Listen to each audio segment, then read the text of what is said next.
नमस्कार. ठरलं तर मग ह्या मालिकेत आज आपल्याला असं पाहायला मिळणार आहे, अर्जुन आणि सायलीची झालेली आदलाबदली पाहून घरातले सगळेजण आश्चर्यचकित झालेले असतात. सगळेजण हाच काय गमतीशीर प्रकार आहे म्हणून विचारू लागतात. तर सगळेजण हसत असतात ह्या दोघांचा हा काही प्रकार पाहून. खरं तर अर्जुन सांगू लागतो की इथे मला सायली चिडवत होती की मी फक्त फायली उचलतो, डबा घेतो आणि ऑफिसला जातो, म्हणजे मी काही कामाचं नाही का, म्हणून तिला मी सांगितलं तूही घरामध्येच असते, तुलाही काहीच काम नसतं. तरी ती कल्पना सुनेची बाजू घेऊन म्हणत असते की अर्जुन तुझं हे चुकलं हं. आमच्या बायकांना घरात फक्त काहीच काम नसतं, घरात आरामशीरच बसलेले असतात का.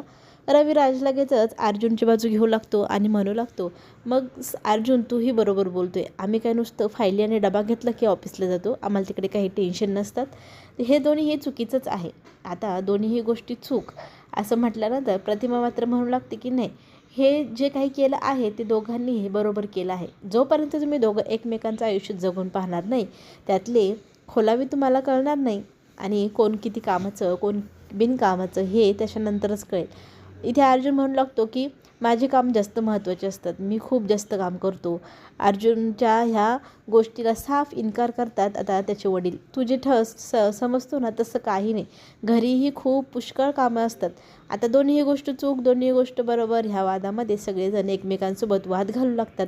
आता ह्या वादाला संपवायचं कसं, तर जोपर्यंत हे दोघं त्यांचे आयुष्य एकमेकांचे जगून पाहत नाही, त्यांनी एकमेकांना जोपर्यंत सांगितलं नाही की त्यांना कसं वाटतंय, तोपर्यंत आपण आता याच्यावर तर्कवितर्क बांधणं बंद करूया. दोघंही एकमेकांचे आयुष्य जगून बघा, कोणाचं आयुष्य खडतर आहे कोणाचं सोपं आहे हे त्याच्यानंतरच समजेल आपल्याला. तर इथे अर्जुन म्हणू लागतो की मी आज सायली बनलो आहे, तर आज मी सगळ्यांसाठी नाश्ता बनवणार आणि सगळ्यांना वेळेत जेवायला देणार. मला हे असं जमेल चुटकीसरशी.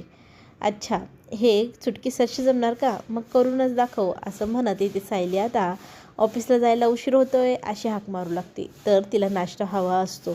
अर्जुन लगेचच घाईघाईत इडली करत इडली बनवण्यासाठी किचनमध्ये जातो आणि फटाफट इडल्या सगळं काही नाश्ता तयार करू लागतो. त्याला मदतीला विमलताई असते. तितक्यातच सायली त्याला थांबवते, गुलाबाचं फूल देते आणि happy rose day, best of luck असं म्हणत त्याला शुभेच्छा देऊ करते. रविराजही म्हणतो बेस्ट ऑफ लक अर्जुन.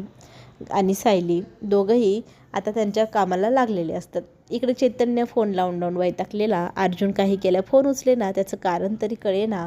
चैतन्य आता म्हणतो की मी घरात जाऊनच पाहतो. इकडे जोरदार नाश्ता चालू असतो, सगळेजण इडल्या एन्जॉय करत असतात. इडली खाण्यामध्ये सगळेजण दंग असतात. इडली खरं तर भारी जमली आहे, पण सायली जशी जमती ना तशी नाही असं अस्मिता म्हणू लागते.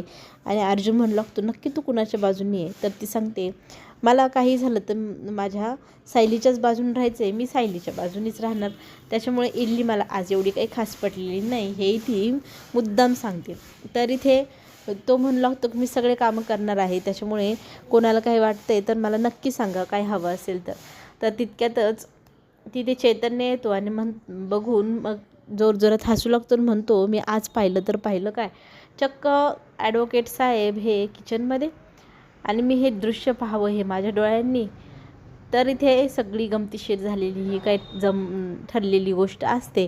ही घरातले सगळेजण इथे चैतन्याला सांगू लागतात आजची आदलाबदली आणि इथून पुढे तुझ्यासोबत जॉबवरती येणार सायली. हे ऐकल्यावर तो म्हणतो आत्ता पुढे काय. इकडे आपल्याला असं पाहायला मिळेल नागराज आणि महिपत शेजारच्या लॉकअपमध्ये आलेले असतात.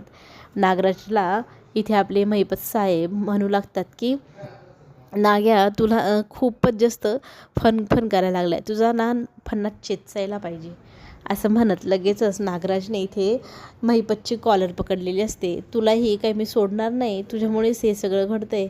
तर तो म्हणू लागतो तुला तुझ्या बायकोशीच डील करता आलेली नाही, तू माझ्यासारख्यांशी काय डील करशील, एका बाईसमोर तू हरला, अशा शब्दात हिनवत महिपत नागराजला चिडवू लागतो. नागराज चिडतो आणि त्याची कॉलर धरून त्याला मारू लागतो. तिथेच दोघांची एकमेकांसोबत लागलेली मारामारी पाहून मग इतर हवालदार तिकडे धावत आलेले असतात. घरी मात्र इडल्यांवरती सगळेजण ताव मारत बसलेले असतात. इडल्या खरंच खूप छान लागत आहे आणि तेही अर्जुनच्या हातून मिळत आहे म्हटल्यावर सगळेजण एन्जॉय करत असतात. चैतन्यालाही ऑफर दिली जाते. चैतन्य म्हणतो नको रे बाबा, तुझ्या हातच्या इडल्या नको, आधीच ऑफिसला खूप उशीर झाला आहे, खूप महत्त्वाचे काम आहे, चला आपण कामाला लागूया. तर इथे लगेचच सगळेजण म्हणू लागतात की आता सायली ऑफिसला चालली तर तिला डबाही वेळेत मिळायला हवा, तरी ते 10च मिनटं थांब असं म्हणत चैतन्याला अर्जुन थांबवतो आणि 10 मिनटात मी डब्बा घेऊन येतो असं म्हणू लागतो. आता डब्यात देणार काय असा प्रश्न विचारल्यानंतर तो म्हणतो जे बनले तेच देईल ना. पण सायली म्हणू लागते मी तुम्हाला जे बनले ते कधीच नाश्त्याचं डब्यात घालून देत नाही, पण आजच्या दिवस मी तुमची ही चुकी सहन करते. तुम्हाला 10पैकी फक्त 4च मार्क मी देणार. आणि मग तो घाईघाईने डब्बा घेऊन येतो. डब्यामध्ये इडल्या आणि चटणीच भरून त्याने दिलेली असते. सायली मात्र त्याला म्हणू लागते की आज जरी मी हा डब्बा घेऊन चाललेले असले तरी मी उद्या हा डब्बा नेणार नाही हां. मला रीतसर भाजीपोळी हवी, जसं मी तुम्हाला देते ना तसंच तुम्ही उद्या मला डब्बा बनवून द्यायचा. तर इथे येस बॉस असं म्हणत अर्जुन आज माझी चुकी माफ करा, उद्यापासून मी एकदम परफेक्ट काम करणार आणि दिवसभर काय काय कामं करायची ती मी आता ठरवली तसं तसं करणार आहे असं सांगू लागतो. सगळेजण त्यांची दोघांची ही गमतीशीर गोष्ट एन्जॉय करत असतात. आणि सायली निघणार तर डबा भरण्यासाठी अर्जुन किचनमध्ये गेलेला असतो. इकडे ह्या सगळ्यांची गमतीशीर गोष्टी इथं आपली प्रिया कान देऊन बाहेरनंच पाहते आणि लपून ऐकत असते घरामध्ये काय काय चाललेलं आहे. तर इथे सगळेजण आता अर्जुनला म्हणू लागतात की अस्मिताला दूधही दिलेलं नाही, आज तिला रोज सायली दूध देते आणि अर्जुनने आज काही तिला दूध दिलेलं नाही. तर तो म्हणतो ठीक आहे मी तुझ्यासाठी दूधही आणतो, थोडा वेळ फक्त माझ्या बायकोला बाय करू दे. तर ती डबा घेऊन ऑफिसला निघून जाते. तितक्यातच तिथे प्रिया येते आणि म्हणू लागते तुझी बायको आज गेली फिरायला आणि तू करणार किचनमध्ये स्वयंपाक, मग मला किचन मिळणार कधी. तर इकडे रविराज विषयांतर करत बिनकामाच्या लोकांकडे जास्त लक्ष नको द्यायला, आपापले कामाला लागा असं म्हणू लागतो. त्यातच ना कल्पनाला प्रताप चिडू लागतो की मला असं वाटतं आपल्या दोघांची पण आदलाबदली व्हायला हवी. मी मस्त घरात राहणार, विमलला आणि सायलीला ऑर्डर सोडणार आणि मी स्वतः मस्त आरामशीर राहणार घरामध्ये. तू ना माझ्या वाटची फॅक्टरीमध्ये जा. कल्पना इतकी रागवते म्हणजे काय, तुम्हाला काय म्हणायचं आहे काय, अशा शब्दात दोघांची तिथे भांडणं सुरू होतात. म्हणजे मी काहीच कामाची नाही, दिवसभर सायली आणि विमलला ऑर्डर सोडत असते का, ही कसली पद्धत तुमची बोलण्याची, मला अजिबात पटलेली नाही. ह्या शब्दात ती रागवते, उठते आणि तिच्या खोलीत निघून जाते. प्रताप म्हणतो आमची आदलाबदली झाली ना तर मी माझ्या बायकोवरती माझ्या बायकोसारखा असा ना घडोघडी राग नाही भरणार. तर सगळेजण पुन्हा एकदा फिदी हसू लागतात. सगळा माहोल एकदम आनंदमय असं झालेला असतो. इथे मात्र प्रियाला बरं वाटत असतं की अर्जुन घरी आहे म्हटल्यानंतर आता केसची डिटेल एवढी कोणी खोलवर बघणार नाही, म्हणजे आपण सेफ आहोत. सायली मात्र ऑफिसला गेल्यानंतर तिला दडपण आलेलं असतं. तिचं रोजचं इथे येणं जाणं असतं, पण आजचं येणं जाणं जरा वेगळ्या अर्थाने आहे. आज ती अर्जुन बनून आली, पण ही गोष्ट सगळ्यांना कशी सांगणार. तर चैतन्य म्हणतो फिकर नॉट, आय एम हिअर असं म्हणत तो सगळ्या स्टाफला बोलवतो आणि सांगू लागतो अर्जुन सर काही निमित्ताने आता 2-3 दिवस येणार नाही, तर त्यांच्या जागेवरती आपल्या सायली मॅम येणार, तर सायलीला आपण सगळे कोऑपरेट करूया. तर सगळे स्टाफ मेंबर म्हणतात वेलकम मॅम, आम्ही तुमच्या सगळ्या समस्या सोडवू, आम्ही तुमच्या मदतीसाठी कायम हजर असू. घरी मात्र अर्जुनची चांगलीच लागलेली आहे, कारण विमल म्हणते की आता सगळं इथलं किचनमधलं आवरलं, आता कपडे धुवायची मशीनला. तुम्हाला मशीनवरती कपडे धुता येतील का मी लावून येऊ पटकन.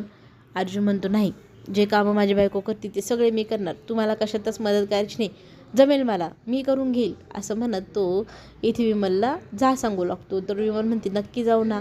तर तो म्हणतो हो मग मला काही जमणार नाही, करेल मी करेल. त्याला आता टेन्शन आलं आहे की आपल्याला तर हे काम येतच नाही, कसं करायचं. मग काय मोबाईल काढून मोबाईलवरती सर्च करू लागतो आता मशीनमध्ये कपडे कसे धुवायचे. इकडे नागराज आणि महिपतची मारामारी सोडवलेली असते हवालदाराने. त्या दोघांनाही चांगलीच तंबी हवालदार देतो. दोघंही शांत राहा, नाही तर दोघांना रात्री जेवायला मिळणार नाही अशा शब्दात तो घाबरवत असतो, जोरजोरात बोलत असतो. आणि हळूच हवालदार खिशात हात घालतो, एक चिठ्ठी आणि मोबाईल काढून बाहेर नागराजच्या हातावरती टेकवतो. खरं तर हे काम प्रियाने सांगितलेलं असतं नागराजला चिठ्ठी आणि एक मोबाईल देण्याची, आणि ते महत्त्वाचं काम करण्यासाठी पैशांचा चांगलाच पाऊस त्या हवालदारावर झालेला असतो. आणि मी सांगितलेलं काम व्यवस्थित झालं पाहिजे, नाही तर तुझी काही खेर नाही, अशीही तिने त्याला बजावणी केलेली असते. तर तो म्हणतो हो नक्की होईल तुमचं काम, असं म्हणत तो तिथे आता तो मोबाईल आणि चिठ्ठी घेऊन गेलेला असतो. ते नागराजच्या हातात देऊन तो सांगू लागतो, एक बाई आली होती, तिने मला हे तुम्हाला द्यायला सांगितलं. नागराजला आता कळेल ना की आपल्याला कोणी मदत केली आहे. थोड्या वेळात तो हवालदार बाहेर निघून जातो. मग तो खोकण्याचं नाटक करू लागतो, इकडे तिकडे सावधपणे पाहू लागतो. महिपत आपापल्या ह्याच्यात बसलेला असतो आणि इकडे नागराज मात्र पाणी पिण्याच्या निमित्ताने मडक्याजवळ जाऊन उभा राहतो. तिथे जाऊन ती चिठ्ठी वाचू लागतो की माझं 1-2 काम आहे, ते तुमच्याशी बोलण्यासाठी मी तुम्हाला फोन दिला आहे. तुम्ही फोनवरती बोलल्यानंतर चर्चा आपली झाली की लगेचच फोन हवालदाराकडे परत करा, अशी प्रियाने चिठ्ठी लिहिलेली असते. ती चिठ्ठी आता फेकता येणार नाही. मग त्याने तिचा गोटा मोठा केला, तोंडात टाकला आणि एक घोट पाणी पिऊन ते सगळं काही चिठ्ठी गिळून टाकलेली असते नागराजने. आता नागराज रात्रीचा फोन करणार आहे प्रियाला. त्या दोघांची काय खलबते शिजणार. पुढे आपल्याला हेही पाहायला मिळतं की सायलीला आता काहीच समजेना की ऑफिसमध्ये नक्की काय करावे तर काय. आता अर्जुन आणि सायलीने आदलाबदली तर नक्की केली आहे, पण एकमेकांची कामं करताना त्यांना फार जड जात असतं. मग इथे काय तर आता काय काम पुढे करू असा प्रश्न आता सायलीला पडलेला असतो. तर अर्जुनच्या रोजची जी कामं आहे ती चैतन्य सांगू लागतो. एका केसच्या निमित्ताने एक व्यक्ती आलेला, त्याच्याशी आता सायलीला बोलायचं असतं केसवरती डिटेलमध्ये. आता तो व्यक्ती त्याची जी काही केस आहे त्या संदर्भात बोलू लागतो. त्याच्यावरती आता पर्याय शोधायचा आहे. तर सायली ते सगळं काही निमूटपणे ऐकत असते. खरं तर तिच्या डोक्यावरनं विमान उडत असतात. चैतन्याकडे ती पाहत असते मदतीच्या आशेने. काय करावं तिला सुचत नसतं, काय सल्ला द्यावा. एकदम घाईगडबडीत पण सल्ला द्यायला नको. वकिली ही काही साधी सोपी गोष्ट नाही हे तिला जाणवलं. आणि सल्ला देण्या अगोदर आपल्याला नॉलेज पण हवं, या गोष्टीचीही तिला जाणीव व्हायला लागलेली असते. आपले अर्जुन साहेब आता निघाले दुसऱ्या लढाईवरती, म्हणजे कपडे धुण्याची लढाई. कपडे धुण्यासाठी काय काय करायचं असतं आता तिथून सुरुवात झालेली असते. पण आधी काय करू नंतर काय करू आता तेच त्याला कळेना. तर तो इकडे सायलीला फोन लावायचं ठरवतो. सायलीशी फोनवरती तो बोलू लागतो की मला ना एक विचारायचं होतं तुला. तर ती म्हणते का तुमच्या घरातली कामं आटोपली का. तर तो तिला विचारत असतो की मला मदत हवी आहे. तर ती म्हणते का मदत का हवी आहे, तुम्हाला तर घरातली कामे इतकी सोपी वाटतात, पण आम्हा बायकांसाठी धुणं भांडी स्वयंपाक हे फार महत्त्वाचं असतं आणि ते काही एवढं साधं सोपंही नसतं. अशा इकडच्या तिकडच्या लेक्चरमध्ये आता सायली वेळ घालवू लागते. अर्जुनला जे बोलायचं होतं ते बोलणं राहूनच गेलं. सायलीने फोनही ठेवून दिला. आता हे कपडे धुण्याचं मशीन कसं वापरायचं हे विचारणं तर राहूनच गेलं. आता कपडे धुता येत आहेत की नाही हे आपल्याला पुढील भागामध्ये पाहायला मिळणार. दुसऱ्या दिवशी सकाळी दूधवाल्याच्याकडनं किती लिटर दूध घ्यायचं, काय करायचं, या सगळ्या गोष्टींची विमानं अर्जुनच्या डोक्यावरनं उडू लागलेली असतात. आणि अर्जुन आता कन्फ्यूज झाला आहे. त्याने आता हार मानायचं ठरवलेलं असतं. सायली आणि चैतन्य मिळून आता इथे केसबद्दल पुढच्या गोष्टी डिटेल विचारू लागतात. तिथे एका व्यक्तीचं चेहऱ्याचं वर्णन बाबूने करायला सुरुवात केलेली आहे आणि बाबूंनी दिलेल्या माहितीनुसार जे वर्णनाचा चेहरा तयार झाला आहे ते तर आपल्या ओळखीचे आहे हे सायलीच्या लक्षात येतात. आणि सायली आता केसमध्ये खूप मोठी लीड मिळवणार आहे. चला तर मग सायली आता केस कशी पुढे लढणार, कशी जिंकणार हे सगळं पाहण्यासाठी आपण पुन्हा भेटू. धन्यवाद.